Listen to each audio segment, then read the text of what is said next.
What's up? How's everybody doing? Welcome to RossonARI TV.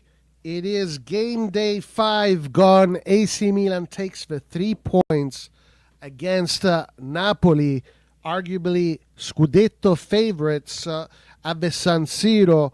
Very interesting game. A lot to discuss about. A red card that was probably supposed to be a red card. A good first half from AC Milan. Not so good the second half. A lot to talk about, but Milan does get the 3 points, and this was the opportunity that Milan needed to take. Right now, Milan is in a position where the team is healthy, and taking 3 points right now in this period can only help for the next period later on. So this is where Milan needs to accumulate as many points as possible. Taking points from direct rivals is a good thing. So great win for Milan today. Good win. And we will discuss more about it as people come in. But let me say hi to chat first. What's up, Edison? How you doing, brother? Totti Brotta, Forza Milan. Leo almost ruined everything. The last ball so many times. Lau is probably not yet fully fit, but at the end there, it was just really him. Allegri was pretty much telling the team not to go up. It was really just him, and Modric was only looking for him. It is 3 good points nonetheless. Let's go Milan. Forza Allegri ball. Allegri ball, guys. This is Allegri ball. I'm not a fan of Allegri ball. I never liked it. I hated it when we won the Scudetto. But right now, this is what we have to do in order to get points. It's really our only option. We don't have the kind of team that can dominate possession. We don't have the kind of team that can go and play against a team like Napoli and dominate them and win like that. We have to play this way. Double-decker bus in front of the goal, make it really difficult for them. Concede possession, concede chances, suffer together as a unit. This is very traditional Allegri Italian football, and it worked today. It paid off, and that's what's important. When it pays off, it's important. Pulisic, the squad player that doesn't perform in big games. Man, James, shut the fuck up. Shut up, you idiot. 3 points, and next week another 3 points from Juve. We'll see. Juve is going to be an interesting game because if you look at Juve right now, they're not healthy, right? They're not a very healthy team. They are struggling a lot. They're conceding a lot of goals, and they're struggling to get results. Now, this can be an opportunity for Juve to pick themselves back up, but it also is an opportunity for Milan to separate themselves from an early separation from the pack. Forza Milan, gentlemen, are we back? No, too early to say that we're back. Are we really back? No. I mean, guys, it's only game day 5, and the management, the ownership is still the same. No, Milan is not back. Milan is going through a good period right now, and it's important that we take advantage of this good period and accumulate as many points as possible. If you ask me, I'm going to say no, Milan is not back. If you ask cheerleaders, yeah, they're going to say that this Milan is the best Milan that you've ever seen in the world. Like this guy, he will probably say something like that. Say sorry to Pulisic. Deserved? Yes. Deserved, I would say deserved, yeah. I mean, at the end of the day, the strategy was to defend. The strategy was to hold them back. The strategy was to score on the counter and then defend. So when that is the strategy and that works, yeah, it is 100% deserved. I do have a lot of red flags, though. I am going to discuss. Guys, when I discuss Milan, I don't discuss Milan like a Milan fan. I discuss football. I'm not a cheerleader. I know this upsets a lot of people. I know a lot of people have Roy derangement syndrome because I'm not a cheerleader. I talk about football. I treat every team the same. And this thing, it really pisses people off. I can't do anything about it. This is why there's some people that just think I live rent-free in their head, because when I analyze football from an objective standpoint. Milan dominated until the red. Napoli, I don't think they dominated. Dominated? What do you mean they dominated? No, they definitely did not dominate until the red. They did well with their counterattacks, but they were conceding. Napoli was creating, so Milan was definitely not dominating, but it was a pretty balanced game in the beginning. First half was a pretty balanced game. Milan was better in taking their chances. That was the difference. Milan was better in taking their chances, while Napoli didn't take their chances. But to say that Milan dominated, that's a little bit outrageous. If Milan win the Scudetto, how you view Modric? Well, I don't need to view Modric after winning the Scudetto. Modric is already a top player, one of the best ever. I mean, look at Modric off. This is what I was trying to tell you guys last year about Tijani Reinders. Off the ball, Tijani Reinders is a mess. Look at Modric today off the ball. He's perfect. The guy is everywhere. Tactically awareness. He is a monster. He is a maestro. He is the real deal. He is a 10 out of 10 football player. You take Modric out of this team, everybody in this team goes down 15-20%. That is one of the truth. And that's why Allegri plays him for 90 minutes. Why do you think Allegri plays him for 90 minutes when on the bench there's players like Ricci? You think if Jashari was here, Allegri would play Jashari? No, Allegri is going to play Modric 90 minutes because Modric knows how to deal with the game for the entirety 90 minutes. He is a genius off the ball. He's a genius on the ball. He makes his teammates better. When Modric is on the field, everyone around him that plays in his team is 20% better. So whether Milan wins the Scudetto or not, it's not going to change anything about Modric. Modric is a top G. He's already proved it many times that he's a top G. Picked up 2 injuries, Tomori and Salamakers. Yeah, and listen, and this is one of the red flags. If you play like this, and you're always chasing, and you're always running, and you're always tackling, you're going to get injuries. And then the team is going to start to be depleted, and then you're going to have to face big games with Atakame, De Winter, Bartesaghi, these players that are they ready to face these big games? So these are the red flags about Allegri ball that you have to contend with. Playing like this for an entire season, it's I mean, you know, it is what it is. But today, we have to be happy with the 3 points. No problem. No problema whatsoever. We need to stop giving the ball away in our third, giving my heart palpitations every time. Yeah, and listen, Napoli just has a better midfield, aside from Modric. Modric is really the difference maker. Now, Rabiot, also very good game. Fofana actually had a pretty good game, too, I would say. Fofana had a good game. He had a good goal, a good assist. But on the ball, obviously, Napoli is going to be the team that is going to dominate the ball because they have the better feet in the midfield aside Modric. And that's why it's important to do the double-decker bus, defend like a unit, defend like a unit, defend the individuals you're playing against like a collective. And, of course, this is what Allegri is a master at doing. Allegri is one of the best in the world at organizing a team and giving that team the ability to defend like a unit. Now, I do have some reservations about that. I think that what I saw today, honestly, guys, I know some of you are going to get pissed off, and some of you are going to get more Roy derangement syndrome, but unfortunately, it's not sustainable. We got to do something. In January, we have to bring in some in January, we have to bring some other players because we can't play this way and then depend on these youngsters like Atakame, these 3 defenders. I don't even know what their names are. Their parents don't even know what their names are. These guys are not going to. You saw how scared that number 24 was on the ball today. It's not sustainable. In January, we need to get at least 2 defenders that have experience. Not 2 youngsters, but 2 defenders with experience. We need to get another center forward. And Jashari coming back. Maybe the midfield is good. We can maybe argue that the midfield is good from now until the end of the season. But the defense needs more. It's not sustainable. What we saw today is not sustainable for 9 months. The defense, we need better bench players.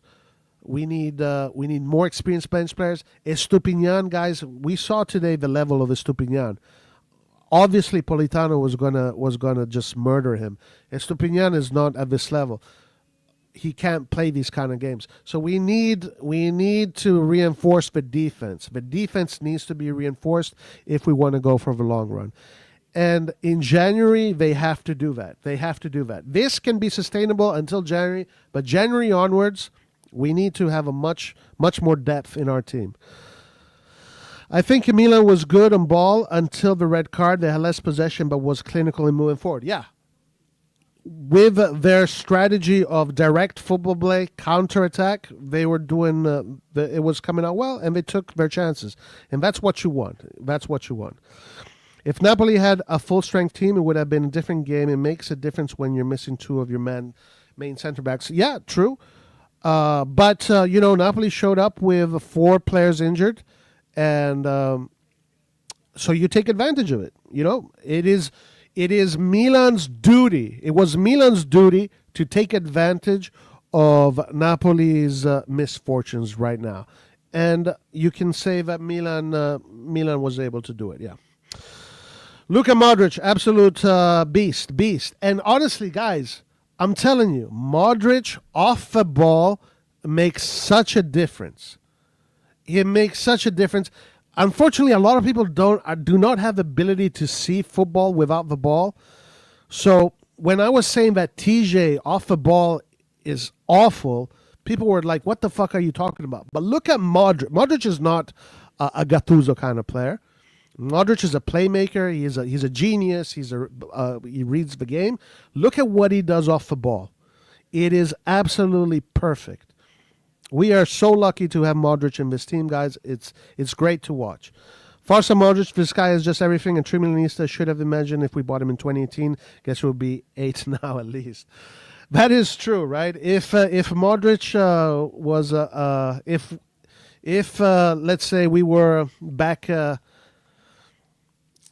the day, Modric would have been one of ours for sure. But at least we get to have him now, and he's still fit. By the way, guys, and this is a question that I have for people in the chat, can Modric play 90 minutes like this every time? We'll see. That's something that we need to find out. So far, so good. It looks like it's not affecting him. It looks like that the 90 minutes, he can play 90 minutes. And when is the next game? Is the next game? Let's see. Let me check when the next game is.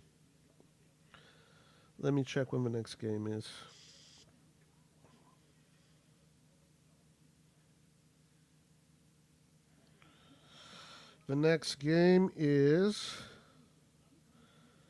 let's see. Next game is Milan Juventus Sunday, guys. Sunday. Bruh, he's got a full week. To recover. He can definitely play another 90 minutes on Sunday. So for now, we got to take advantage of this. Milan didn't have a full-strength team either, so ifs and buts. No, I think we did have a strong team. What do you mean we didn't have a strong team? We did have a pretty strong team. Our bench is really bad. Aside from the offense, but our defensive bench is shambolic. Honestly, it's embarrassing. It's embarrassing to be called Milan and have that kind of bench in defense. Like, those players aren't Milan-worthy kind of players. Like, we need to do something about the defensive bench. Now that Tomori is out, Atakame has to have a big game against, and Salamakers. Like, Atakame and De Winter, if Salamakers and Tomori are not going to be available against Juventus, Atakame and De Winter have to have a big game. These guys have to have a big game. You're asking a lot out of these players.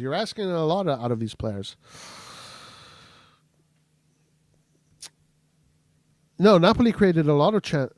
Last year, Milan playing versus Napoli with 10 men for over 30 minutes would have conceded 4 goals. 100%. 100%. You can say that loud and proud. I mean, listen, it's mathematics. You put 11 players behind the ball, all squashed together, of course it's going to be difficult to score goals. But you gotta do it. What do you mean Napoli didn't create any big? No, Napoli created a lot of big chances for the entire game. The difference was that Milan was good at taking our chances. That's it. We were good at taking our chances. Pulisic today, Pulisic. This was a big game that Pulisic came through. Okay, today was a big game that Pulisic came through, but he has to come through other games. This one at game day 5 is not going to excite me. I want to see him come through game day 30. Game day 30, when there's only a few points left to reach your objective. That's when shit matters.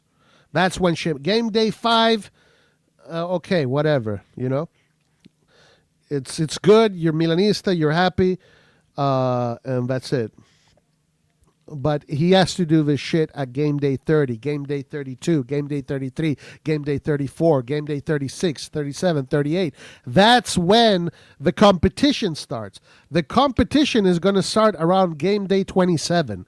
We're only at game day 25. And I was telling this to other guys that have roid derangement syndrome. By the time we get to game day 26, 27, all the teams we're playing against are only going to be playing once a week, just like us. So we're not going to have that advantage then. That's why right now, I reiterate it, it's super important to accumulate points now. Have a big run now. If you have a big run now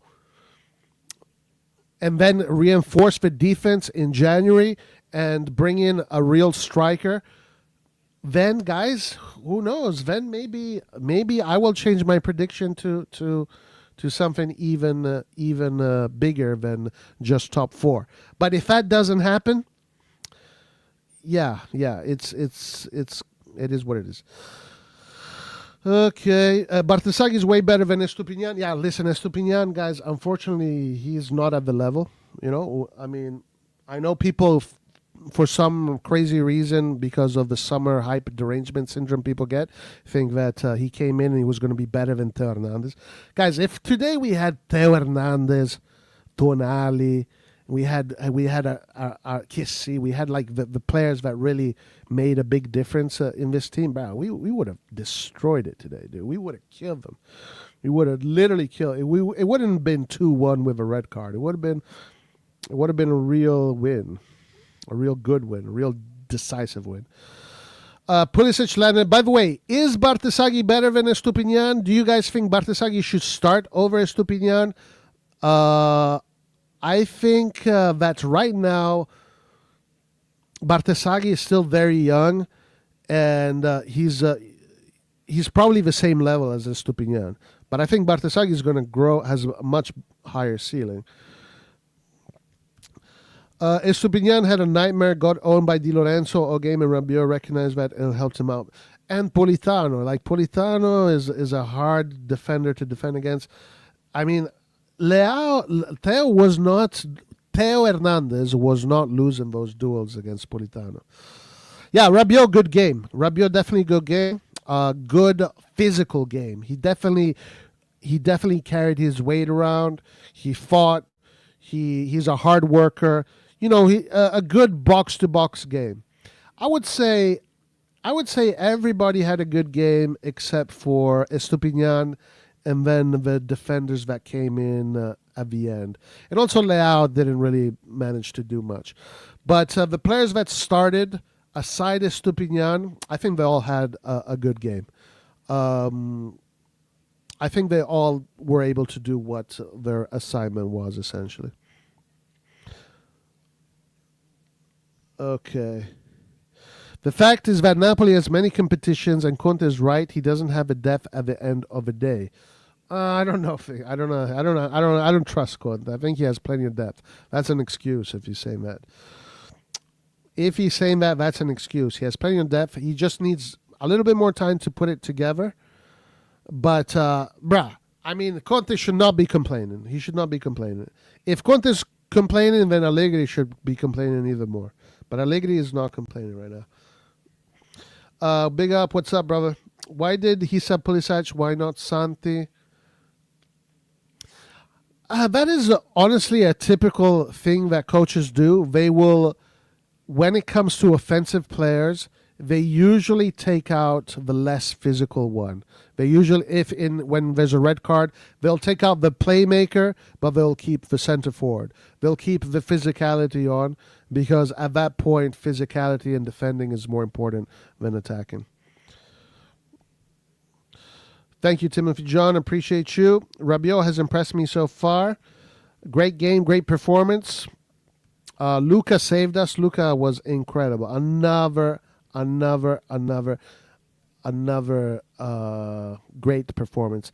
New defenders, I agree. Now, right now I'm giving time to the chat. Then you can come here with your Roy derangement syndrome and say whatever you want to say.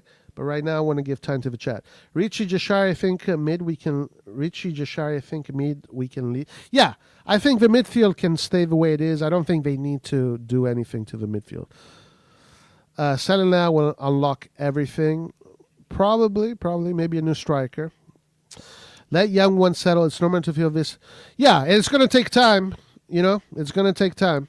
Rabiot has some agenda. He puts on some really great shifts. I don't think I've seen Rabiot play like this. No, he played like this with Juventus. This is how he played. He played like this with Juve.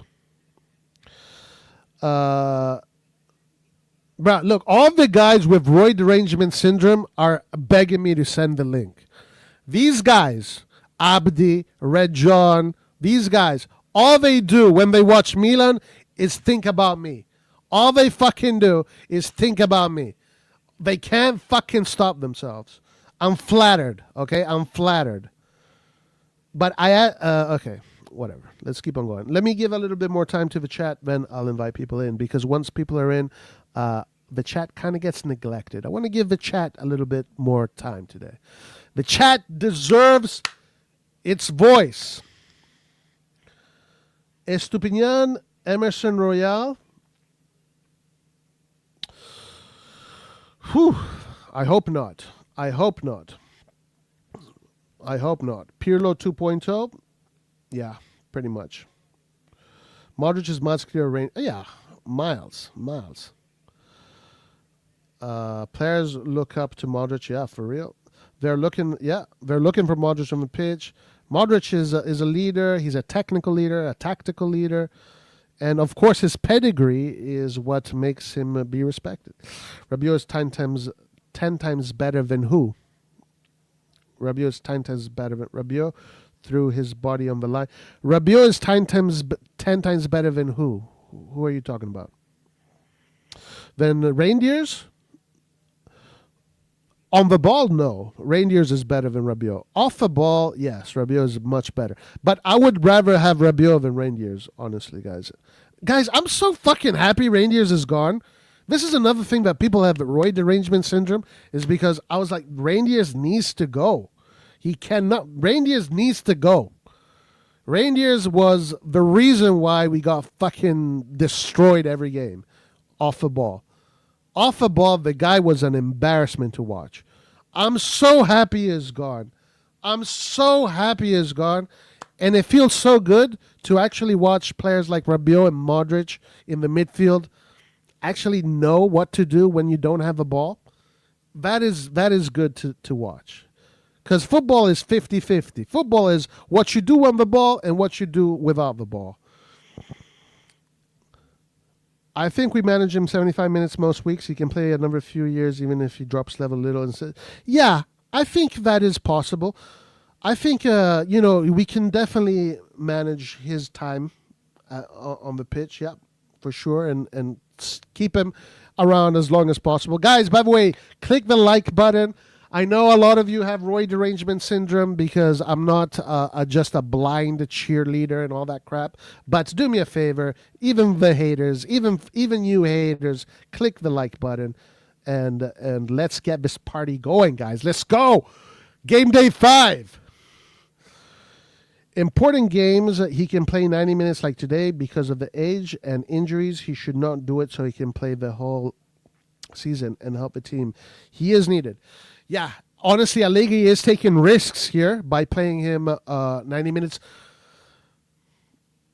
But Allegri is doing, obviously, why is Allegri keeping him in?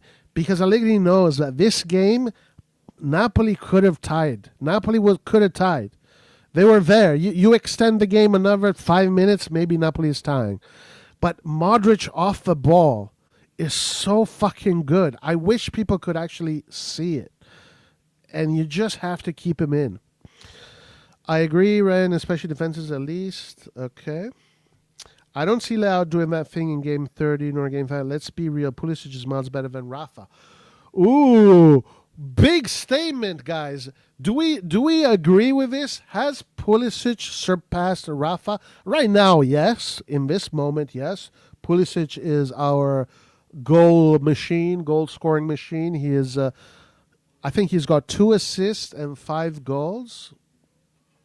Or 6 goals, and I don't know, some number like that. But Pulisic is clearly right now the best player.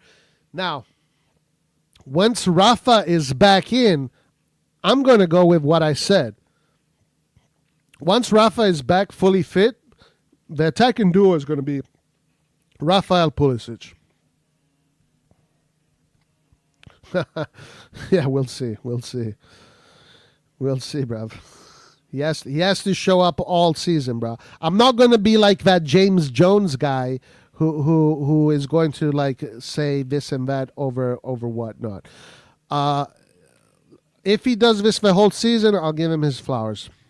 He has to do this against the big games. Today was a big game, but it's still early in the season. Rafa isn't fit. When fit, he's still the most explosive player in the team for me, especially in counter. Yeah, I think so too. I think that's a fit. But this Ra guy is smart. Why can't the haters be like Ra? Ra is a smart guy. He understands football. If Rafa is fit, he can definitely do damage on the counterattack. Right now, he's clearly not fit. He needs more time. He needs confidence. He needs to get more minutes under his legs. Like Leao will do more 90 minutes from Jimenez no matter what position you play him in. Will be a 3-5-2 with Rafa and Pulisic. Yeah, I completely agree, bruv. I completely agree. I'm going to put the link in, guys, as soon as I'm done with the chat. I want to give the chat a little bit of time. Guys, we have to give the chat a little bit of time to express themselves, because they have good comments, good questions, and then you guys can. Then I'll put the link in, and we can chat and whatnot. Every game when Leao plays, he has 95% ball losses. Dude, Edison, bro, you really don't like Leao, huh? You really don't like Leao. Don't let the RDS people join. That's right. Rock gets it. He knows. What's up, Fahadinho? My bro, what's up? How you doing, bro? Modric and Rabiot transformed this team. I wouldn't go too far about Rabiot. I would say Modric. I think you take Modric out, there's a big difference. You take Rabiot out, not that much of a difference. Maybe... Yeah, it's really Modric. Let's be honest here, guys. Let's give I understand Rabiot's a good player and all that, and he has definitely raised the level, but that he transformed the team, Modric is transforming the team. Modric is the key. Who would you take in January for striker and CB? Striker, I would go for the impossible. I would go for Vlahovic. CB, I would try and go for whoever is Serie A experienced that is available. I don't know. Honestly, I don't know. It's not my job to know this shit. If they're going to do their Moneyball shit, then it's they have to go for Serie A experienced players. Currently, Italy U20 are beating Australia 1-0, and it was a penalty, guys. It was a penalty too. Bruh, they're all thirsty, dude. These guys cannot fucking watch a game in peace without having me being rent-free in their head, dude. I can't fucking watch a game in peace because these guys are always busting my balls. All right, guys, we're about to open the lines. we're about to open the lines. Let me read a few more, and then we're about to open the lines.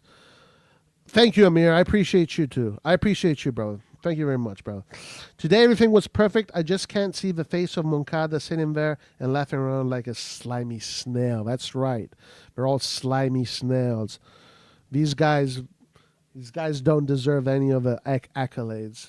It's all Allegri, Modric, and that's it. That's it. Rangers is luxury type player. People complained, but I wasn't that sad when he left. On the ball, Rangers is good, bruv. He's good. Off the ball, it's a mess. It's a mess.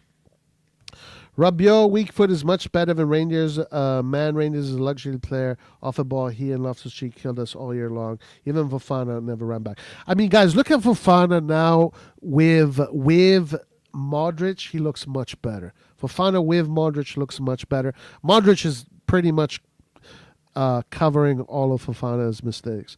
Was so nice to hear the Curva chanting again. Oh, that made a big difference too. The energy of the Curva is very important. Very important. Very important. Was so nice to hear the yeah, read that. Is Red John coming in clean and sharded? I don't know. All right, guys, let's open up the lines. And Roy, okay, let me read a few more here. Roy, who do you wish for Milan to go for in January? For Lewandowski. That's a great shout. Yeah, Lewandowski, 100%. Let's take Lewandowski in for 6 months. Oh, best day of the news. Best day of the news. Best news of the day, guys. Camarda loses his virginity today. Camarda scores his debut goal. Important goal, too. It was a comeback goal. Last moment against Bologna. Lecce gets the 1 point. They're still probably going to get relegated, but great news for us Milanisti who love the real Milanismo. Camarda, the real Milanista, scored. What a great day it is today. All right. Okay. Let's get these guys in. Hey, let's get these guys in. Oh, look at this. This is very interesting. I'm going to be 100% honest. Milan could win the league and I will not be able to celebrate. I still feel nothing. And I hate that I can't separate sports from ownership. My Milanismo is not back. And this is not Milanismo, Lab Gorilla. This is a great statement. It is, look, right now we're in a situation where the disease is still there, but we are lucky. We are lucky that Modric offered himself to play for Milan. It makes a big difference. And also, we are lucky, they are lucky, I would say, that Allegri decided to join the team because these two factors here are contributing to our success. But again, Lab, the season is quite long, yeah? We still have 8 more months to go, guys. 8 months. 8 more months. All right, guys, chat. Let's open it up. No, listen, I'm not against celebrate. Listen, if you win the Scudetto, you celebrate. But I understand the sentiment. Like, these guys ripped our heart from our chest with how they operated with this club. Now, just because, things are going well now, you think we're going to forget it? No. We don't forget. And by the way, last thing I'm going to mention, guys, there are good possibilities that by January, Milan will be owned by someone else. Okay, remember I said this. 2:38 p.m. Pacific time, 9th of September, 28th of September 2025. There is a good chance that Milan is already right now being sold. Okay? I'm not going to go in depth in it. I'm not going to try and explain to you what I know. But there's a really good chance that by January and next year, Redbird and Furlani and these guys are gone. All right.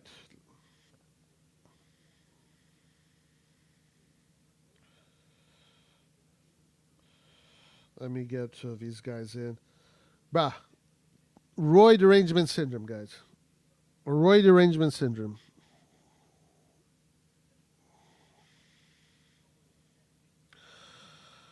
All right. Let me just get the links. We'll start with what's up, chat.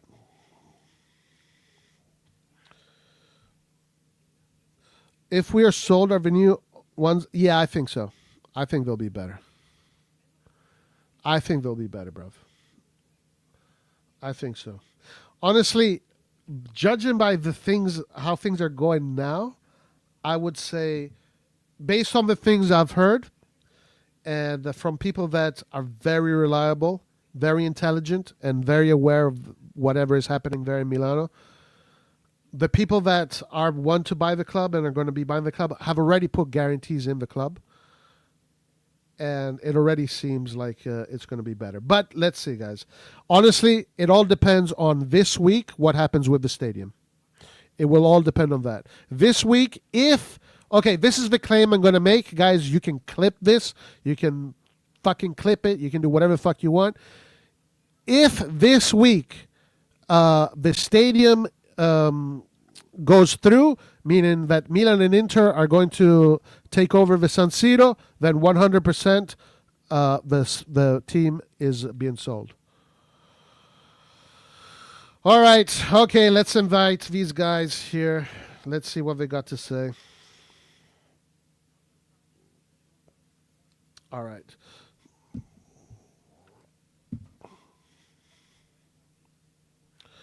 Yeah, it's very important to know this, guys. I'm happy. I'm excited to see. Even though I hate his football, guys, I'll be honest with you. I don't like Allegri's football. I don't like it. Let me ask you a question. Okay, it felt good. Winning feels good, but playing like so defensive, I don't know. It's not my thing. Whatever. All right, Nico, what's up, bruv? What's happening, Roy? How you doing, my man? So tell me. Yeah, listen, I mean, yeah, they played good. I mean, they came out firing. They came out with a lot of pressure on the ball. Came out, motivated. They came on the front foot. But they opened up the game early with that first goal in the first 5 minutes and whatnot. Kind of threw Conte's game plan out the window. Oh, actually, can you describe me the first goal? Because I wasn't watching the game. I was working. So I was multitasking too. It came so fast. I forgot it already. Yeah, honestly, I was multitasking as well, Roy. I was working from home, so I kind of caught the tail end of that first goal. But I know it came in the first few minutes of the game. I wasn't expecting it either, to be honest.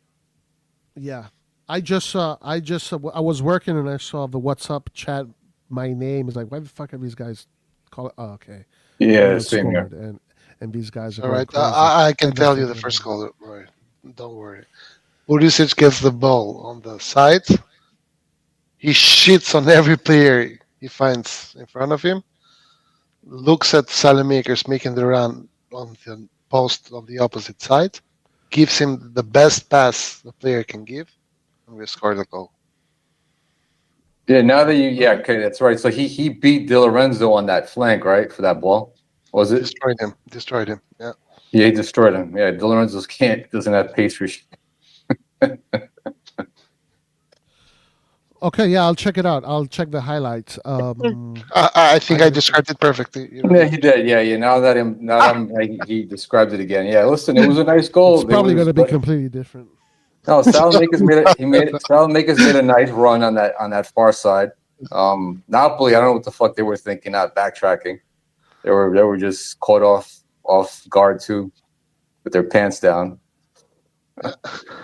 Do you want to join the live footy flashbacks? You want to join the live? All right. Okay. Keep on going, Nico. And then yeah. So he described it perfectly. It was a nice goal. I got to give him props for that first goal and the second one as well, obviously. Yeah. Oh. Pulisic is just too decisive. Our top player, by far the most consistent player. He does it in every match, big, small. Okay, Red John, come on. People, What's up? doesn't matter. Are you celebrating? Is it time to go to Piazza Duomo? He already popped Come the. on. He got the bottle of champagne and the I goodie. don't. I'm not quite sure why you are Hello? saying that, Roy. Yo, Celebrating, can you hear me? of course. Yeah, I can hear you. Nico, are you there? Yeah, I can hear you. What the fuck just happened? Nothing, man. Nico and Guys, me can we are everybody hear me? Yes. Yeah, loud and clear, Roy.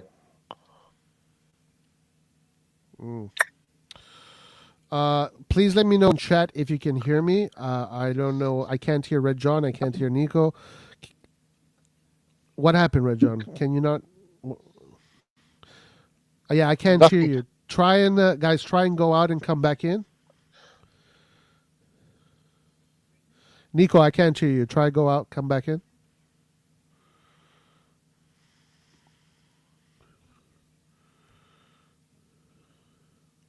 Hello? Hey, Roy. Hey, what's up? Hi. This is Metro Yuda. I don't know if you know me. I've been Oh, what's following up, bruv? you How and you Roy. doing? Pretty good, pretty good. Just finished watching the game not too long Nice. ago. Yeah, yeah. Great. Excellent. I don't know if you Okay. got a chance to watch it, but pretty good I game. watched the end of the first half. Okay. I saw the goal that Pulisic scored, and then I saw the whole second half. Unfortunately, I was working in the first beginning, in the first 30 minutes, essentially. Can I hear Red John? Red John, say something? Yeah. Can you hear me Okay, now? there you are. Yeah, Nico? Yeah, how about now, Roy? Yeah, all You right, good? all right. You guys are back. All right, right on. All right. Okay, so guys, who was talking? Nico or Red John? I can't remember. No, we kind of both are at the same time. Okay. So, Yeah. okay, let's go first with Red John. What's your analysis? Then we'll go with Diapo. Analysis of the game is that we started the game ferociously. As soon as the game started, I saw the guys pumped, and Pulisic did a great move there and a great pass. Um, I thought that when we were, especially in the first half, after you score a goal, the plan changes. All of a sudden, you have an advantage, right? So you try to protect that advantage, especially with Allegri. And we did sit low for a while, which is, I think everyone expected that, and it's a good thing that we did that.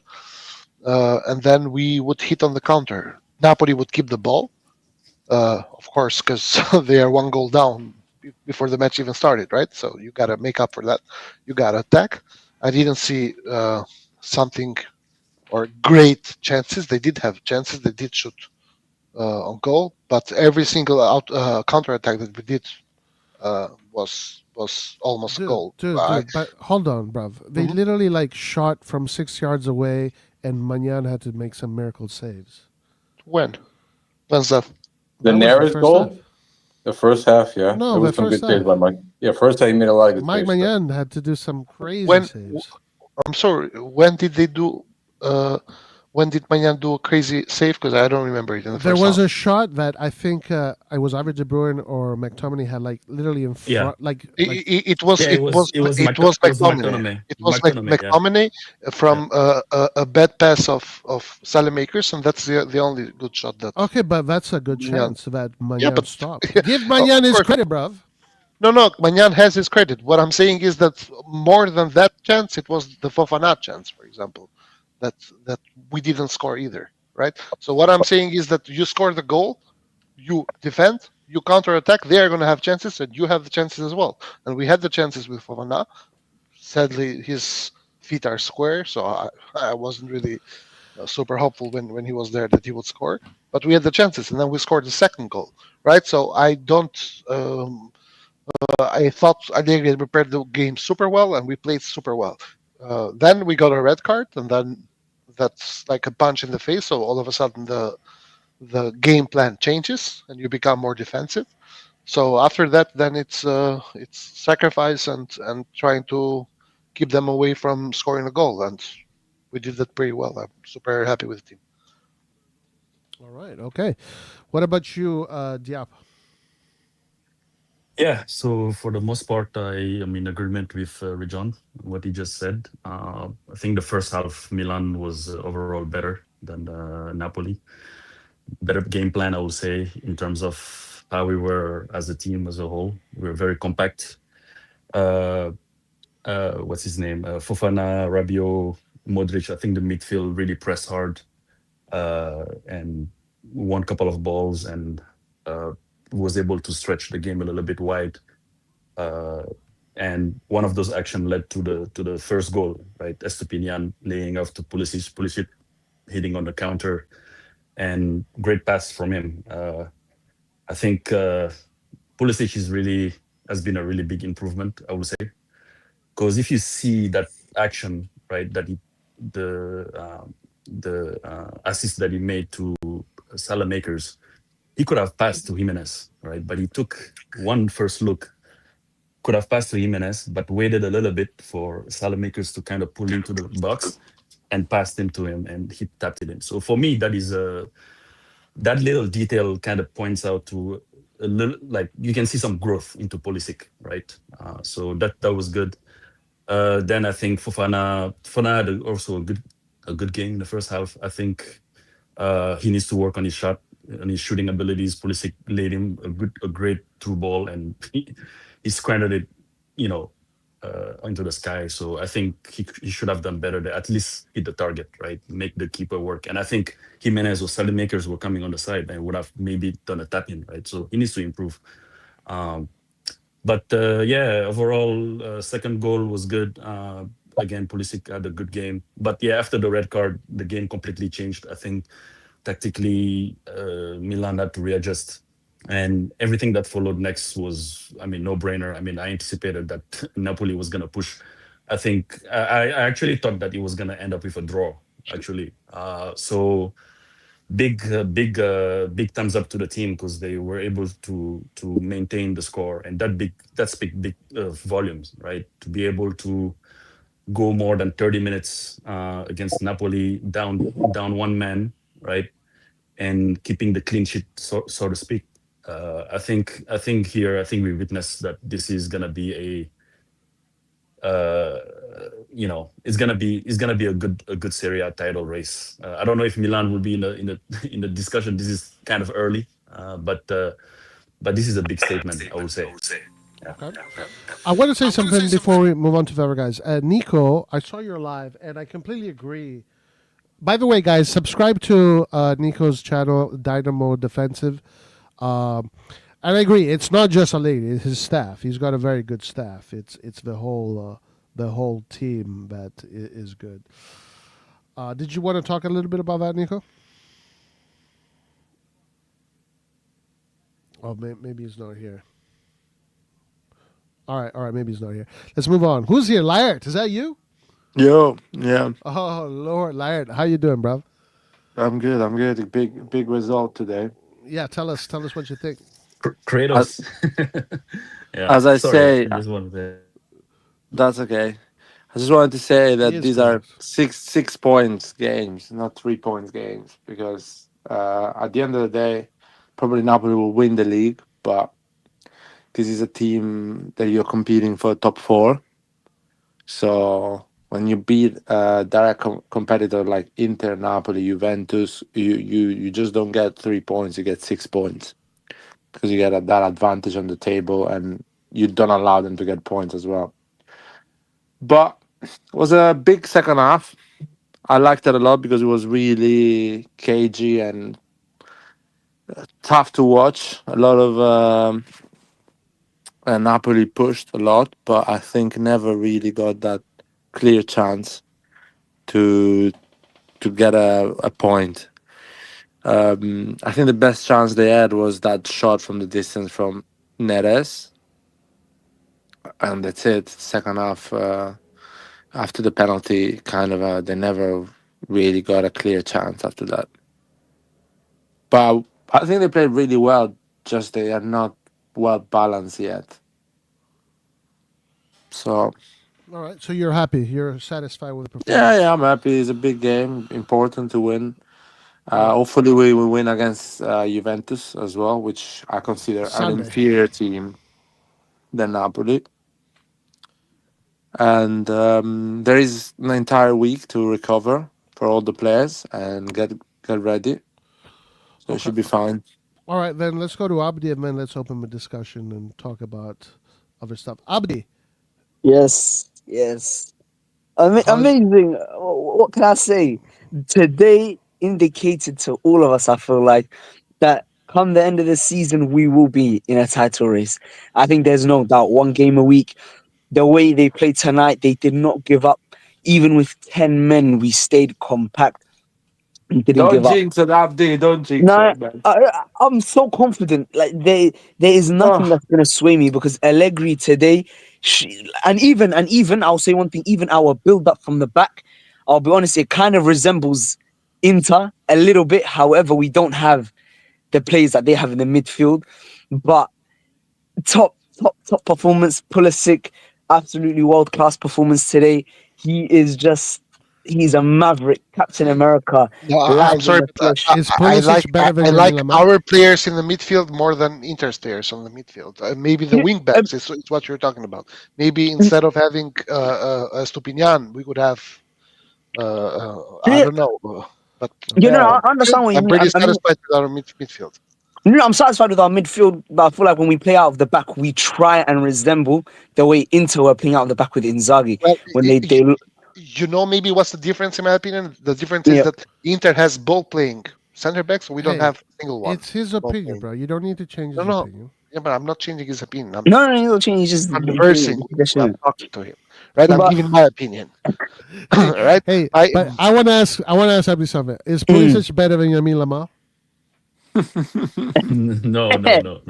No, that's come on No. now. Lamine Yamal is Why? generational. Like, he's Stop with why this not? generational shit, man. what? Okay, that's a topic for No. another day.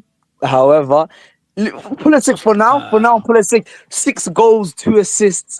Like he's everything right now. Top, I think what we're an, best Gotta player in be the great. last 3 years. I think Abdi, what you're trying to say is that Pulisic is on the ascendance, right? He's in a trajectory Yeah. of improve. His mentality Yeah, improved his because mentality, as a player, exactly. that's Guys, good. if Exactly. you watch He's Pulisic's first His goal mentality, today, yeah. you understand what kind of a player he is. Yeah, Every his other first player goal, would have left that ball to get out and get a hand throw. He didn't, Yep. man. He kept on running and actually gave a great pass. Also, it gives Exactly. you the clarity of mind of someone who ran from the middle of the pitch until the end of the pitch and has the clarity in the end not to just pass the ball blindly, but to Exactly. look at who's coming and give it precisely there. Yo, There you go. to clarify He it, as a player, tactically and effort and all that stuff, he's always been there. I think the mentality is But guys, one level more because can we now he's also- impacting big games. Yeah. But can we also? Because today they were Yeah, playing with sorry. the Curva Sud, right? They were playing with the Curva Sud, Right, and that's a lot right. of pressure. Like you can hear. Exactly. I mean, I was sitting on my couch and I could feel the pressure even. So makes imagine a you big playing difference. Napoli, yeah, and he kept his cool. And I mean, mentally, I agree. He really improved. He showed But character. listen, guys, I'm gonna stay consistent. I'm gonna look. He's great start, no doubt about it. 6 goals, 2 assists in 7 games. So he's Yep. so his contribution is more than what he's been playing. A+ for his start, but he has to do this shit from game 25 onwards.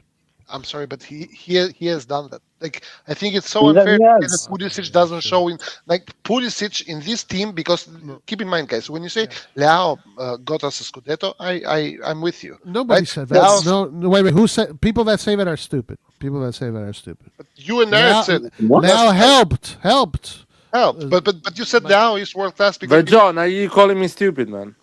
no, really is literally. No, Who is Larry calling me Larry stupid never there? said that. Larry never said Who that. is calling me stupid there?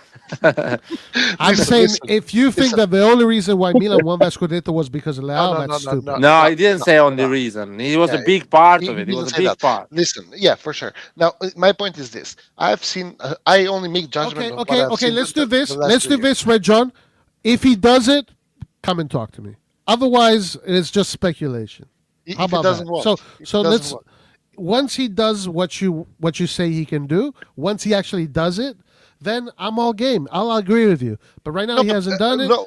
Could he What do I'm it? saying, Maybe. what I am saying is this: Bellotti played at Torino. He cannot win, but he was the best player of Torino. All I'm saying is that Pulisic is by far the best player of Milan because Yep. day in, day out, he puts in the. Modric is the best player. Yeah, I'm sorry, guys. Modric Even is the on No. his best player by But far. Modric is the best player in the world.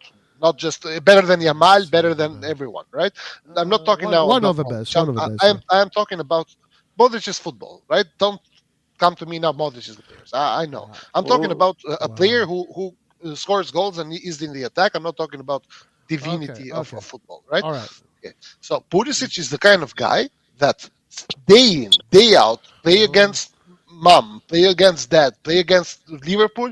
He's going to do his best. Even on his worst day, Pulisic is Precisely. defending. All right. When he wins a That's the trophy, way I I will see it. agree. When he wins a trophy, when he When wins he's the won the Serie Champions A League. with Milan, when he wins the Serie A with Milan, I'll agree with you. But let's not now spend 5 hours talking about speculating on Pulisic because we have It's Pulisic What right here. speculation? There's no literally speculation. true. No, It's guys, fact. we have other literally people. true. Let's let other people talk too. We got Rock here. Is your opinion about Pulisic? Other people have the right to think differently because at the end of the day, Pulisic, as in my opinion, if we lose the Scudetto 3 points and Pulisic shows up on all the big games, I will consider him a big player, a big game player. You know what I mean? Even if he doesn't win anything, because he shows up anyway and wins those big games. I'll take that. I'll give you that. Because you can if still it's win that the league for close, three. if it's that Lose, close, yeah, exactly. that You can means still he lose the performed league in for big 3. games. Yeah. So let's see. At the end of the season, For any if he player, performs them, guys, for any player, for that to happen, it's not a one-man sport, man. This is a yeah. But this 11 is sport. But So this is a things have to season happen that for listen. that This to is a season that I agree. the team I is agree. solid, so he can Yes, actually I put that expected extra. from him this season. Yes, I agree. He can put that extra, that X factor, that plus to win that game because the team is solid now. You could have said, and I cannot deny that if you say, oh, he didn't impact on big games the last 2 years because he was not backed by a solid and strong team. This season, I think he has a solid, strong team. Coach is pretty solid. The environment around him is more mature and more football environment. It's not idiots from United States. So now he actually can perform and go to the next level. But as Roy said, in the past 2 years, for a reason or another, we don't know. Maybe it was not his fault. Maybe it was somebody else's fault. We don't know. It was not that impactful on big games. I Okay, I know you disagree, and we've heard it a million times. Let's go. I Let's move disagree. on. And the reason why I say that is because last season, for example, Pulisic scored 17 goals and assisted 12. I'm sorry, but these are Yep. facts. These are not me. Okay, but it doesn't matter how you where you stat pad. Look. It's not Modric. that bad. What? He was It's playing not for about the stat pad. finished It's about eighth.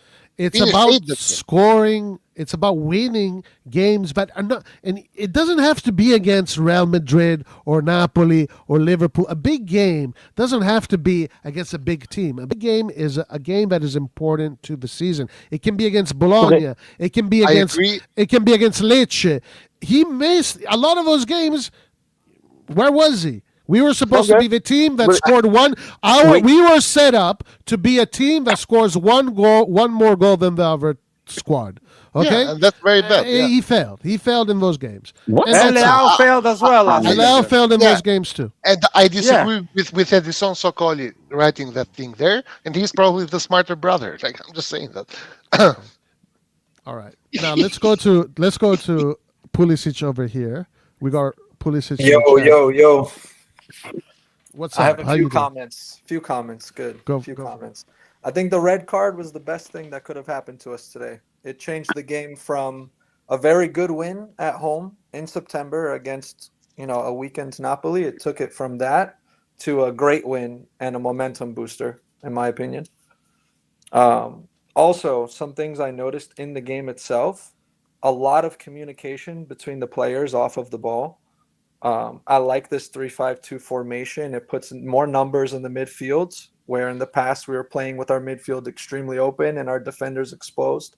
Now we have numbers through the middle. We're able to keep our opponents' attacks wider and wider and wider better at defending the crosses coming in from wider positions. We have more size in midfield, more work off the ball, like I said, communication. I'm definitely seeing Allegri influences in the team itself in terms of the way they communicate with one another during play. Another thing I think that I noticed is, well, a few things have changed since our predictions in August and early September. I thought Rabiot was going to be the Alvaro Morata of midfielders, but he turned out to be pretty fucking good. Modric, we didn't know if he can play 90 minutes every single game every week. We just straight up didn't know that because he hasn't had to do that for Madrid. But turns out the guy is timeless and he can do 90 minutes every fucking game.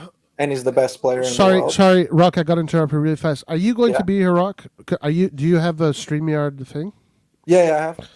Okay, I gotta go, and I'll be right back. All I right. gotta go. Actually, I'll be back. If you guys are still back in an hour, I'll be back. But if there's people coming in and out, can you monitor that? Yeah, I got it.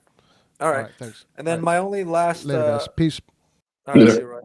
My only other observation was, okay, Rabiot turned out to be good. Modric turned out to be able to play every minute of every game. Now, instead of 5th or 6th, like we were predicting, Milan looks like it's going to be a top 4 team. Now, the only thing left we need is our rivals to do well in Europe so that they're occupied and tired and fatigued in the league, and we can maybe go win the Scudetto. But we need a lot of things to come together for that to happen. I think we need to strengthen the team, not even dramatically in January to challenge. We just need our rivals to stay busy and putting their energy elsewhere, and a lane can potentially open up for us. So that's my observations anyway. Whoever wants to talk next. Yeah, Rock. Yeah. Yeah, I was cut off early. I'm back. I had something to deal with. Yeah, I didn't get a chance to put in my 2 cents, but I got cut off earlier. Go ahead, Nico. Yeah, like all good points, Rock, and I think everybody's making good points. Listen, first thing on Rabiot, I think we all were dismissive of Rabiot and questioning him coming into the club, right? Especially when went down with his former club, with all the drama there with the Zerbi and his other teammates. Yeah. But yeah, listen, so far so good. He's been tough defensively. He was dirty today. He knocked players off the ball. Something that I didn't expect from Rabiot. So Rabiot, if you're listening, apologies to myself. Yeah. Big time. Apologies. Turned out to be I pretty was sure about Rabiot. I mean, you're never totally sure because you don't know.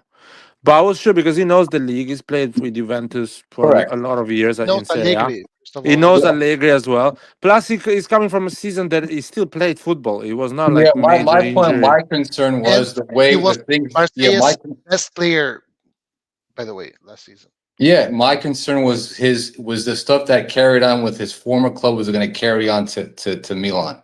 No, he did that to leave. He I wanted an understand that. I exit, so he understand, did. but It was artificial. you still got to question it a little bit as well. His behavior, right? I mean, that's just common sense. That's just human behavior. Anyway, I questioned everything about Rabiot, everything about him. And I was wrong. The fact that he's I a journeyman, the fact that he can't convince anyone except the French national team coach. Like, there was a lot of question marks about No, him. but guys, also we have to keep in mind that Rabiot is a problematic player. Has never had a problem when he was coached by Allegri ever, even with Juventus. Never. Yeah, so it's probably he's good under Allegri. Probably performs his best under Allegri because Allegri knows to control him. They probably have a good relationship. That makes all sense. That being said, moving on, the game itself. Look, defensively, again, listen, we're seeing the changes from Allegri. If we would have played a 3-5-2 under Fonseca Constanza, they wouldn't be performing on the same level. Those two coaches do not know how to coach or implement a 3-5-2 effectively like Allegri does. So I don't think it would have worked as well with those former coaches, those frauds last season. But Allegri, he knows the 3-5-2 like the back of his hand. His coaching staff know the 3-5-2. They know how to coach it. They know the finer points of it. They know how to coach it during the training sessions individually to the players. So all that's coming together on the pitch. All right. So, and another thing, one last thing, is I'm seeing that they're taking pride defensively. They're putting their bodies on their line to block shots. Right? Last season, how many times did we see Tomori back out of the way? and other players now want to get hit in the face or in the back because we're afraid as well. So they are taking pride on the defensive side of the field, which is great. Let's see if it continues now. That's the thing going forward. Will they take this and run 3-4 games, or are they gonna go back to their old ways? We'll see soon enough.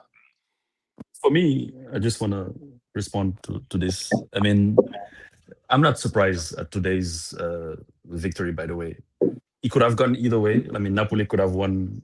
It could have been a tie, but Milan won, and I'm not surprised. Quite frankly, the team has shown that under Allegri and the recruits that they brought in, they are solid. Quite frankly, players like Rabiot and Fofana today, they were solid, in my opinion. They pressed like mad dogs, won balls on the defensive side, and on the attacking side of things, they were also pretty good. Like Fofana, he had a really good assist, right, for the second goal. And yeah, I think they were good. And talking about Rabiot, I'm not surprised by Rabiot. I mean, I've been following the French league since the beginning. I've seen him at PSG. Good player, played for the French national team, played with Juventus, won the Scudetto. Even at Marseille before coming to Milan, he contributed very well there. He always played good. The antics outside of the pitch, I mean, yes, that's a little bit heavy, right, on the baggage, but on the field, one thing you can be sure is that Rabiot will be consistent. He might have a few weird games here and there, but consistently, you should expect the kind of performance he gave today. You can expect similar to, maybe even better sometimes kind of experience from him. So, and he scores a couple of times too. At Juventus, he scored a lot of shootings from outside.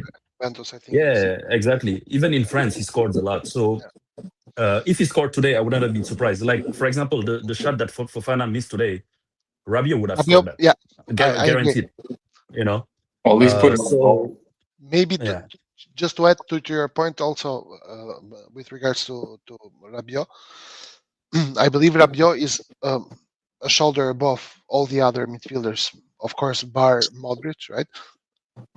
By the fact that when Rabiot has the ball, I am certain, as a fan watching from my couch, that he's not gonna make a shitty pass or lose the ball. And this feeling I also get from Modric. When Modric has the ball, you know that that ball is not gonna go to waste, right? That goal is not gonna be thrown away. So I think it's very important, especially in this kind of formation, right? Because this formation does leave some holes. If you make mistakes, it's gonna catch you off guard, right? So Rabiot being there, I think, was a thing. So in a way, I think it's kind of very important that we lost that first game, so that this fucking management would wake the fuck up and go and sign at least one player that Allegri wanted. And he has proven to be very, very certain. I don't know what's going to happen with Yashari once he comes back, because I don't think he's starting at least things standing. Yeah, and one thing I want to add is that compared to the first season, like that season where we brought in Ibrahimovic and Kier and all these guys, this is a little bit similar to that, right? Because you brought in guys like Rabiot, Modric, Allegri, right, which they have like pedigree, and they have proven people in the world, in the football field, right? And they have won in the past. So I feel like them being at the club right now, Modric being on the field, Rabiot being on the field, from a mental aspect, it gives a lot of confidence to the other players, right? So people are over delivering even, right? So there's that aspect also to take into account. So no, absolutely, that's a great point that you just made, and we saw this when Maldini was here. And objectively speaking, our individual talent and the level that our players are at during that Scudetto season, they weren't in their prime and at their peak of their abilities just yet. For example, Salamakers has gotten a lot better since then. Was still a good player back then, but even better now. And the mentality of having a winner around you throughout the week, every single day, while you're training, at the matches, before matches, at the hotel, during meals, it makes a really big difference. So putting winners there with experience who have lifted trophies has made, obviously, a lot of the players overperform, like you said. Yeah. Yeah, I just wanted to add something. I'm Footy Flashback, by the way. You might see me in the comments sometime. So I just wanted to say a few things that I noticed, and I'm gonna start off a bit weird, but I actually think Pavlovic has been improving. Oh yeah. I know in the start a lot of people were worried about him. Some people even wanted a new left center back. But I have these Serbian friends. They watch their national team. They always I'm say still that worried. if I'm still worried about him, by the way. But keep going. Oh Same yeah, here. no, for sure. I think we're all gonna be worried, Yeah. because we know he can be very inconsistent. Like even today, there were times he's like eating grass, and it kind of worries, stresses us out. But when it comes to those overlaps he makes, like I want to see more of that. I want to see somebody from our defense bring that, just bring more energy in the attack, and Pavlovic is able to do that. I have a friend, he watches the national team, Serbian national team. He's Serbian, and he says that last year, for example, back when Fonseca was the coach, that maybe you should play back three to bring the best out of Pavlovic. And I was just telling him that's not going to happen. But now that you have Allegri, he's able to play his back three. And now he's on the left center back position. He's doing much better, Yeah. especially when it comes to those overlaps, like I mentioned, just going forward. It's nice to see. It gives a bit of, what do you call it? Just it just helps the midfield, really helps the midfield, helps the attack. I mean, I'm seeing this guy link up better with Pulisic than Estupinian is. Like, it's kind of crazy to think about. But yeah, I like what I saw from Pavlovic, so that's number one. Number two, Salamakers owns Napoli. I mean, this guy in his last few games, he always has a goal or an assist against Napoli. Like even when he was at Roma, he got a goal contribution against Napoli. So today Yeah, we he likes saw playing against them. he likes playing against them. Yeah, so that was obviously awesome to see, and it was kind of funny. Pulisic had Santi waiting for the ball, but he makes that pass to Salamakers instead. He was open. But yeah, it was good to see an early goal as well, earliest goal of the season so far.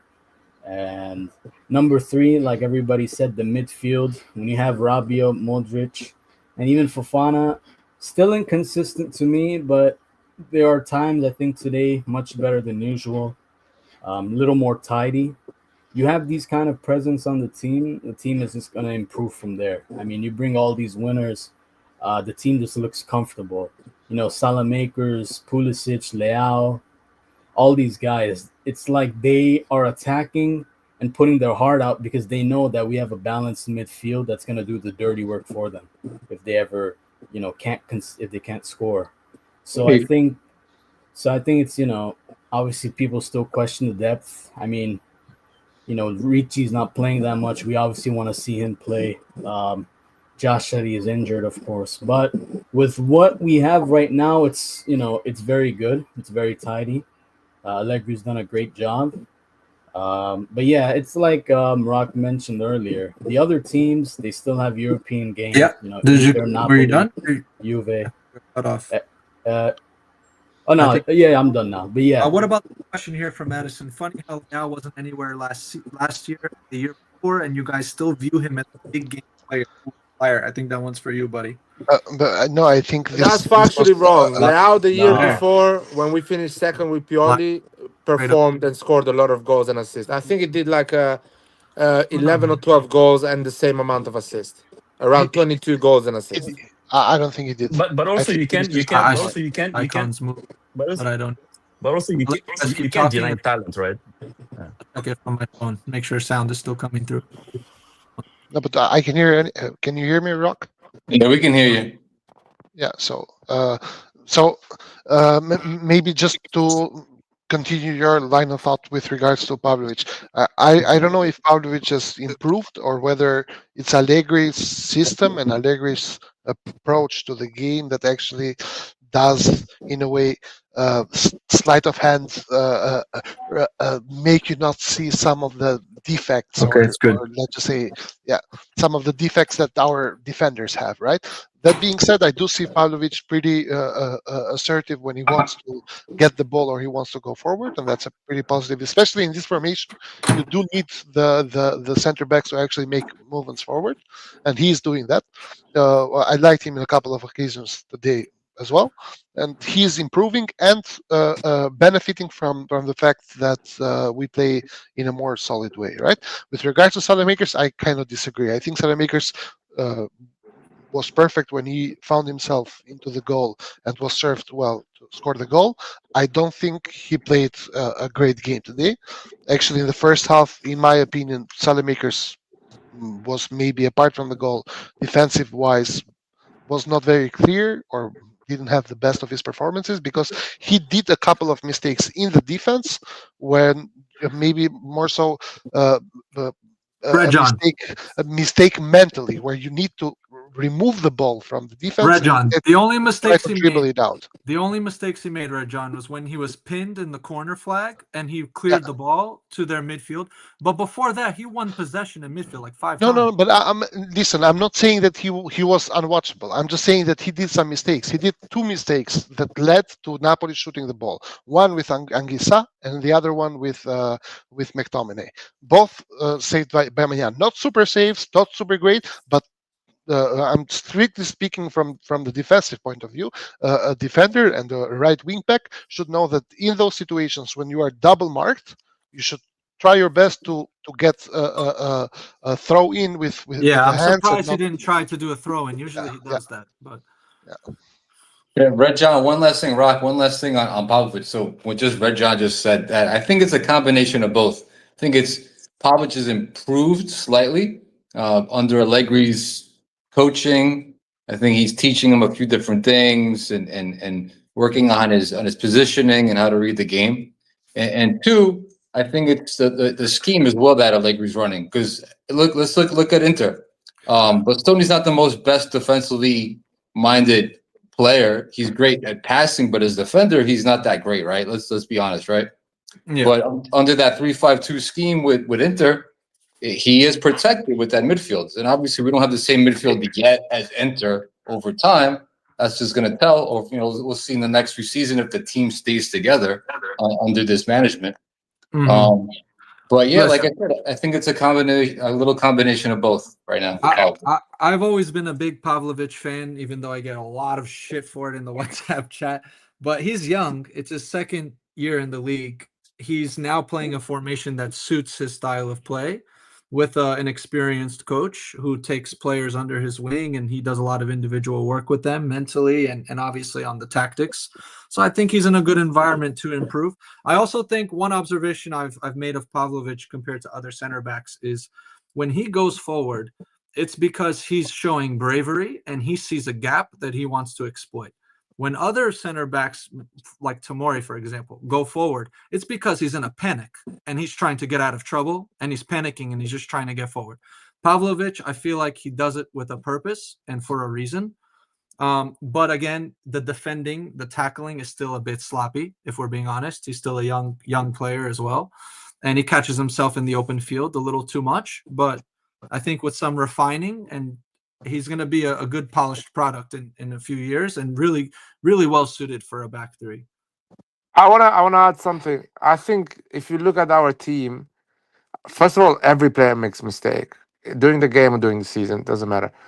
The players that make the lowest amount of mistake are Mike Maignan, I think Gabbia, Modric, of course, and I think Pulisic as well. I can put in that list at the moment, and that is kind of our spine right now.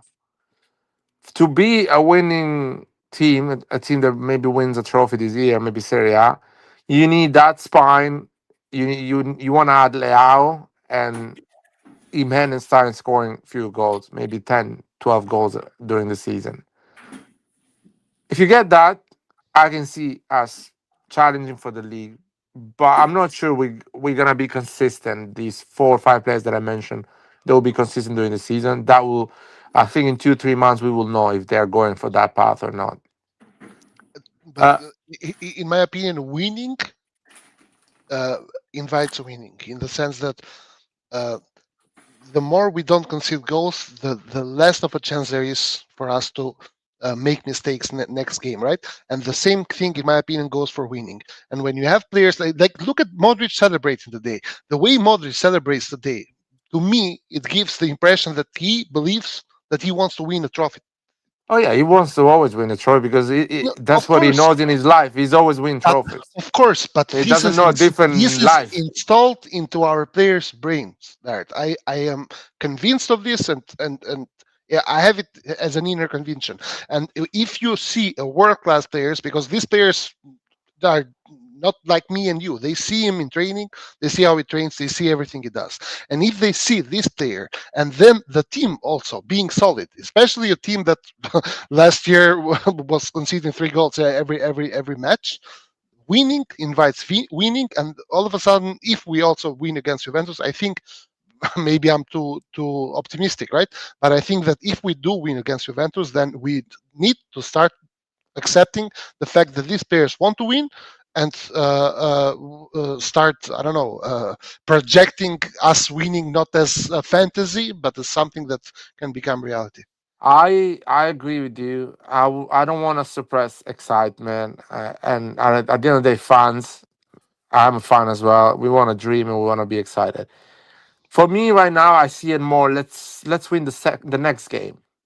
I don't want to see it as the season. I want to see it next game. Let's try to win next game. Let's try to win next game. In January, when you realize you won most of the games, you didn't concede a lot of goals. Right there, I'm gonna be like, okay, the ownership needs to put some money there. They needs to bring some players.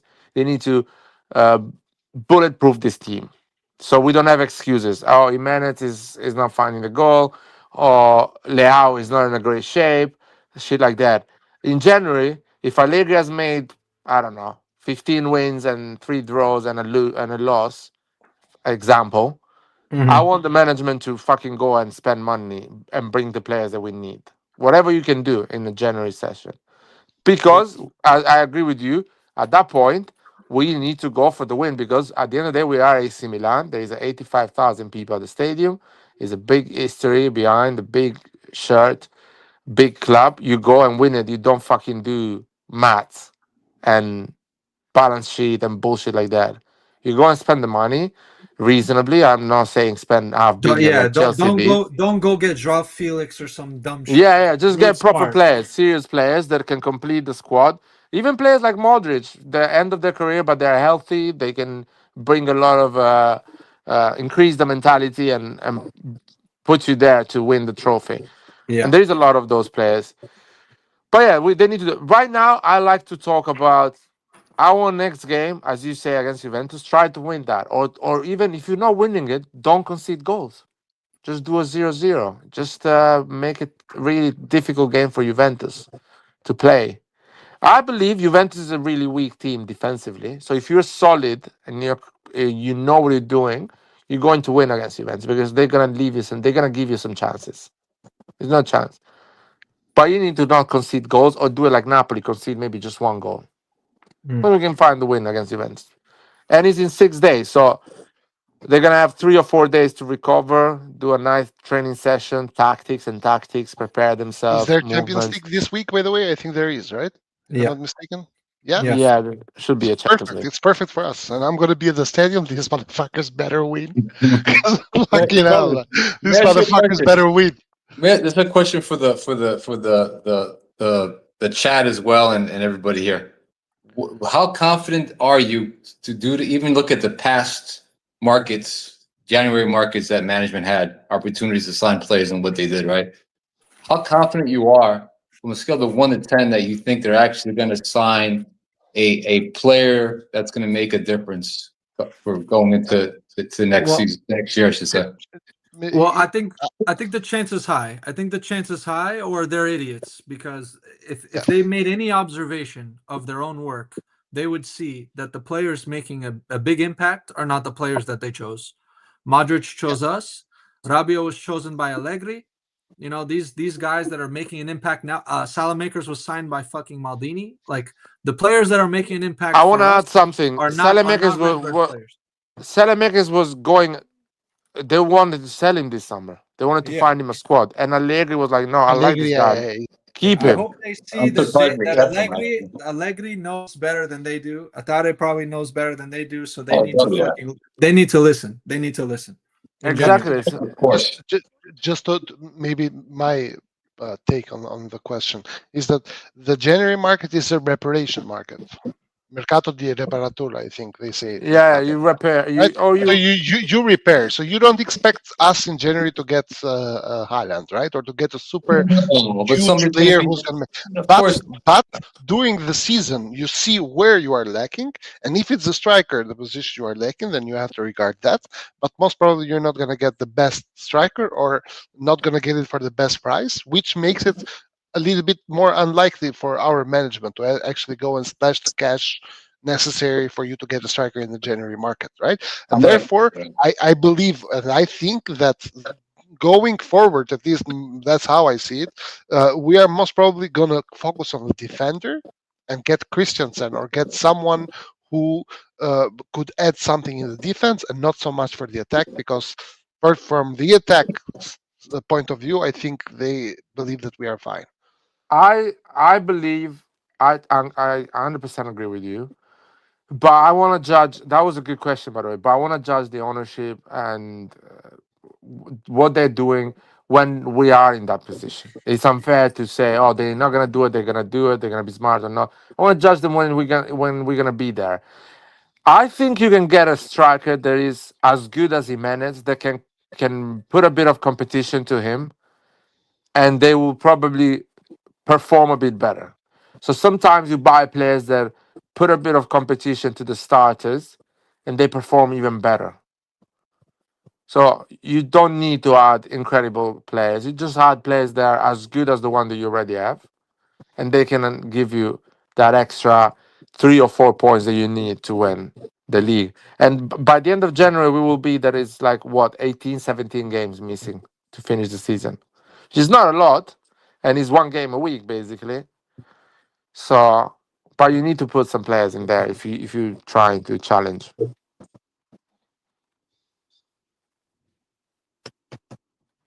Are you guys there?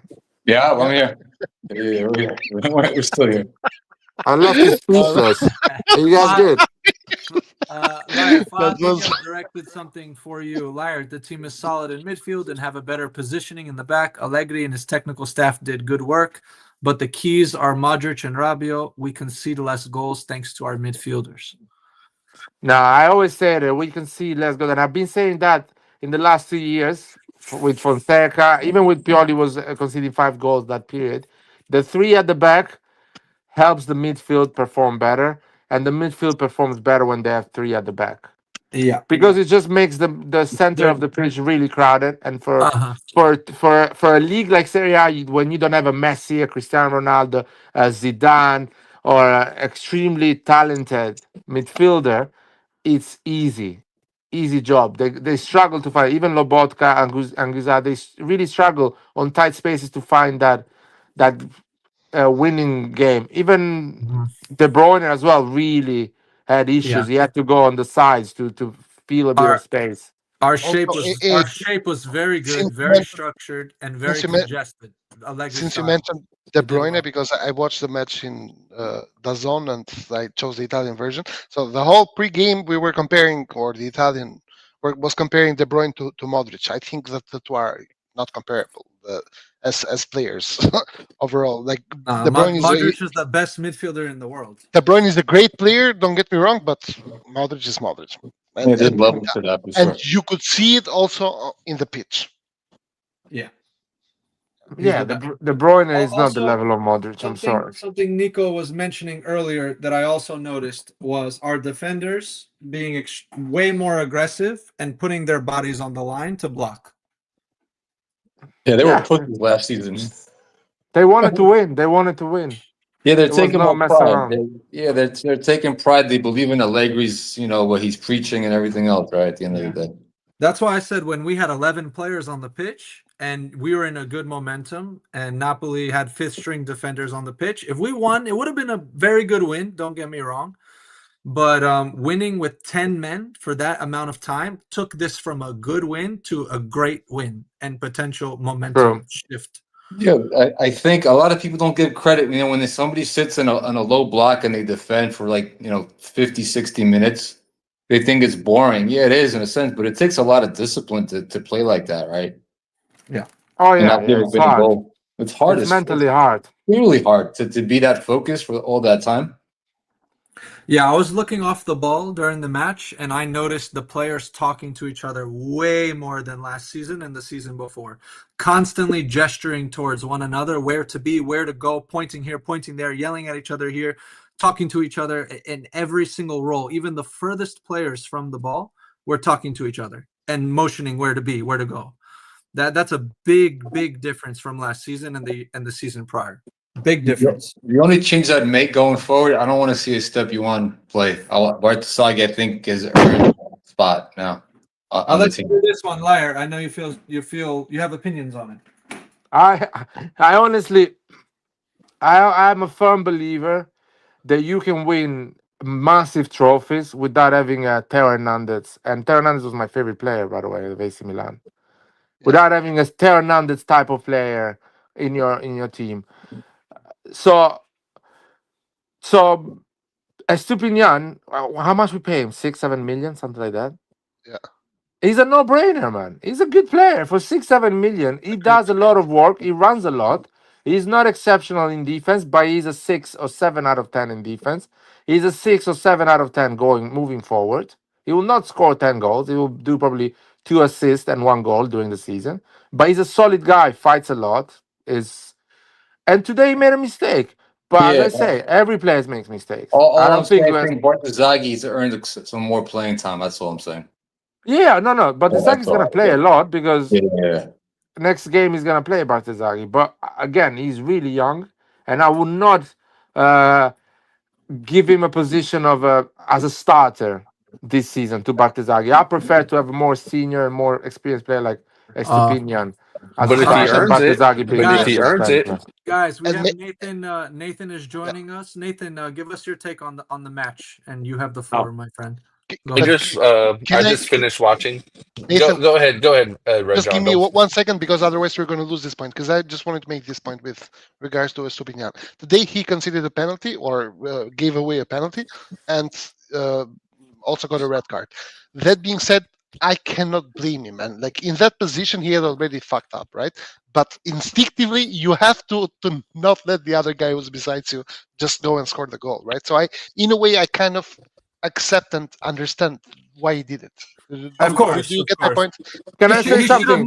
He should have never been in that position. Exactly. Yeah, exactly. Position-wise, that was a mistake. The build-up. Once you find yourself in that position, what the fuck do you do? Do you just let him score? I don't think so. The build-up leading up to the ball ricocheting in that space was so much time for him to get ball side or at least goal side. There was so much time to get on the right position of the ball and where the defender is.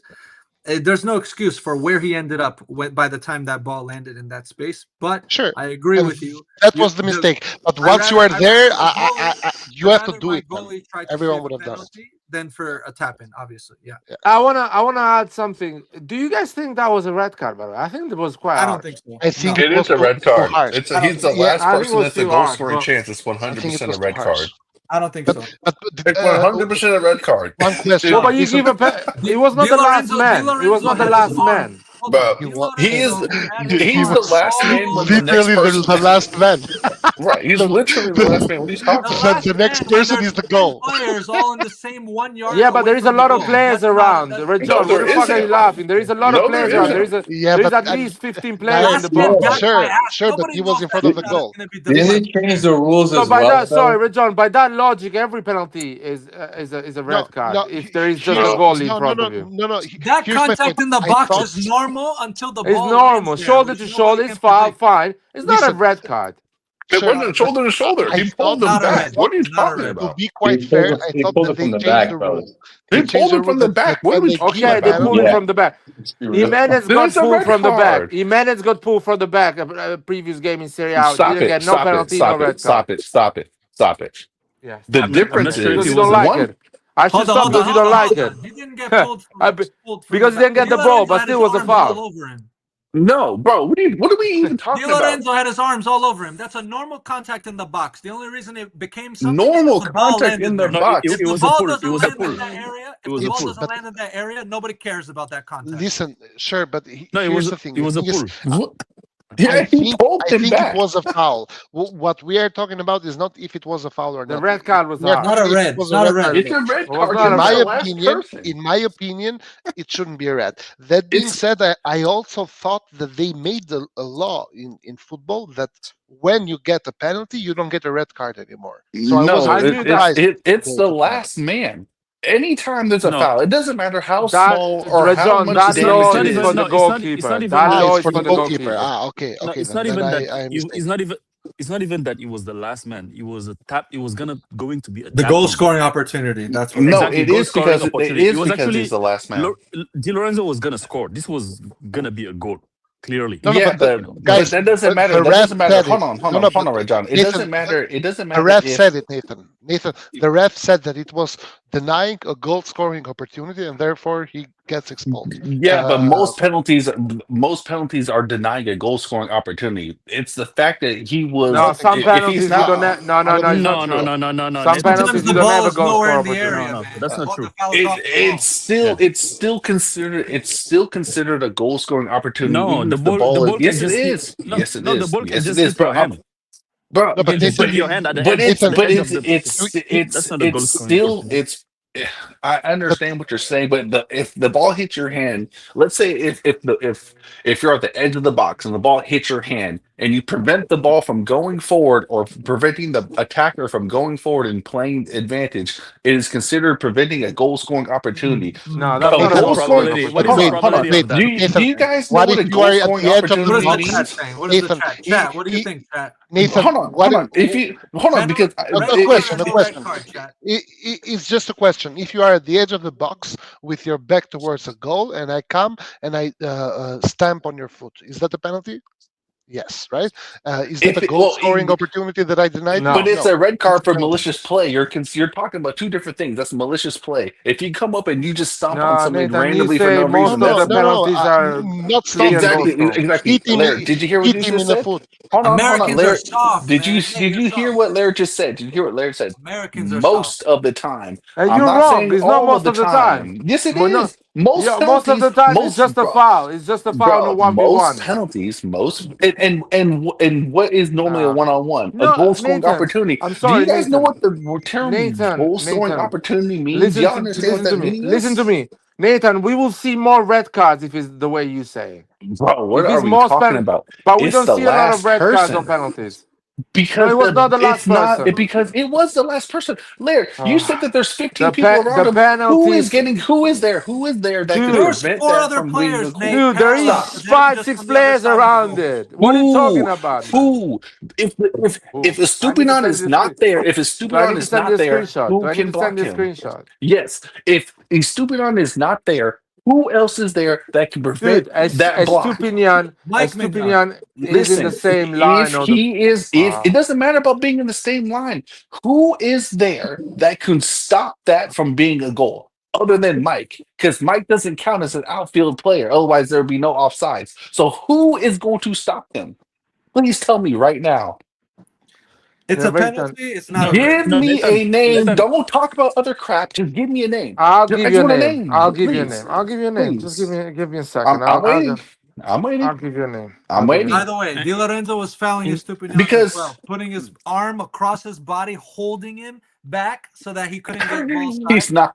That's He's a not. foul as well. Jockeying for the ball is not the same thing as when you get the advantage and then the person pulls you back. Di Lorenzo jockeys, Either but then way- throws himself either into the way- ground. He gets a yellow for simulation, for putting Either his body way- in front of the defender and throwing himself down. But That's he a yellow didn't for throw him. himself down. But he literally was either- pulled back. But if he So did, you're that's talking a about red two different simulation. things. Either way, guys, I think I'm happy that this happened to Milan at this stage of the league, because it gave us a good test, right? It gave us a good test at this stage of the league where we are one man down.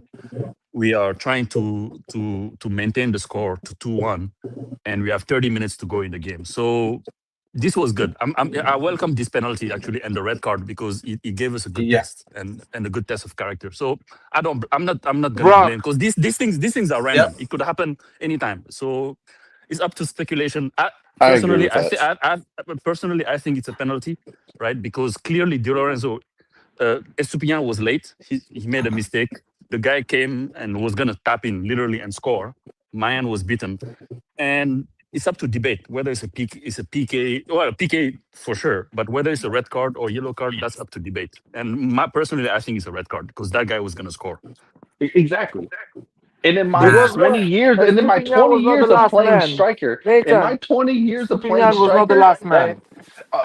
Bro, who was in front that would prevent that tapping from happening? There's no clear goal scoring Gabia was in opportunity, in my opinion. Gabia was in the center of the box. You don't know where the cross is gonna go. You don't know where the shot is gonna go. Bro, that's not the point. That's not the point. If Estupiñán is not there, who is able to prevent the tackle? Let Lair speak. Let Lair speak. Go ahead, Lair.